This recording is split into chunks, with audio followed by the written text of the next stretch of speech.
Located in Iowa's extreme northwestern corner of Lyon County, a 91-acre state preserve holds natural and historic significance. Come along with Notes on Iowa as we explore Gitchie Manitou State Preserve. The site along the Big Sioux River near the Iowa border with Minnesota and South Dakota has held significance from a time immemorial. Named for the Great Spirit in the Algonquin languages spoken by the Sauk and Meskwaki, indigenous Iowans occupied the site well into the pre-American past. The pink and reddish outcroppings of Sioux quartzite prevalent throughout the preserve represent Iowa's oldest exposed bedrock, dating back nearly 1.6 billion years into geological history. The ridge of Sioux quartzite spreads across the upper Midwestern United States from central South Dakota to central Minnesota and served indigenous peoples as pipestone and for other uses prior to American arrival in the area. The earliest Americans to occupy northwestern Iowa also found use for the stone, and a quarry within the preserve's bounds dates to the late 1800s. Area residents referred to the quarry as Devil's Pool, and local legend held the pond as bottomless with an outlet to the neighboring Big Sioux River. At one point in time, former governor of Iowa, William Larrabee, owned part of the tract now held in the preserve. Additionally, a small community called Gibraltar existed briefly in the northern portion of today's parklands. The parcel of lands also drew scientific interest from an early time, and far-famed Iowa botanist Bohumil Shimmick started studying the flora unique to the area in 1898.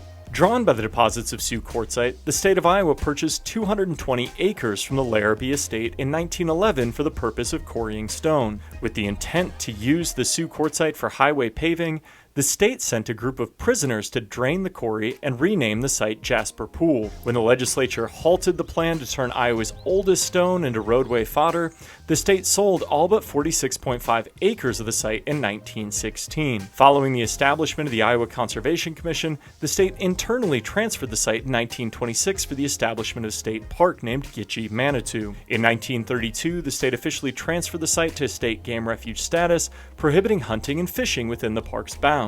The Civilian Conservation Corps arrived from the nearby camp in Haywarden during 1934 and constructed a shelter built of Sioux quartzite, completed trail work, and provided shoreline improvement along the Big Sioux River. Gitchie Manitou State Park proved short-lived. In 1941, the state reclassified Gitchie Manitou to a historical and archaeological area, newly created status which moved the lands away from state park status.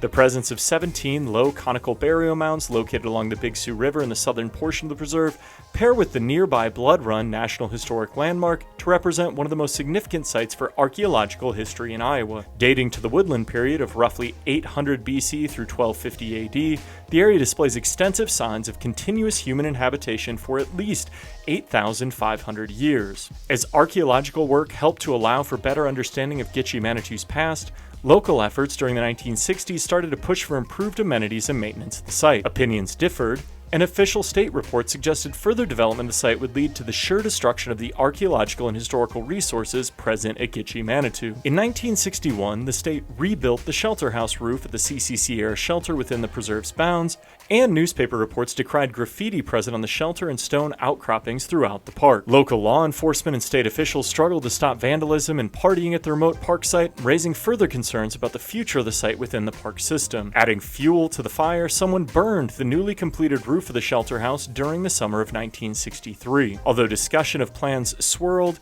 the concerns over the difficulty in creating a safe park led to a stall in plans for improvements. When the state of Iowa created a new category of public lands containing significant archaeological, geological, historical, and biological resources in 1969, Gitchie Manitou officially became a state preserve. On November 17, 1973, one of the most infamous crimes in Iowa's history occurred at Gitchie Manitou State Preserve. The perpetrators, 3 brothers, killed 4 teenagers while kidnapping and raping a 5th victim. The well-documented murders represent one of the darkest days in Iowa State Park's history, and the tragedy continues to largely define public awareness of the preserve. As the years turned to decades, Gitchie Manitou State Preserve languished along the Big Sioux River on Iowa's northwestern border. Minimally managed under a shared plan with the nearby Blood Run site, the preserve received routine maintenance but no further development.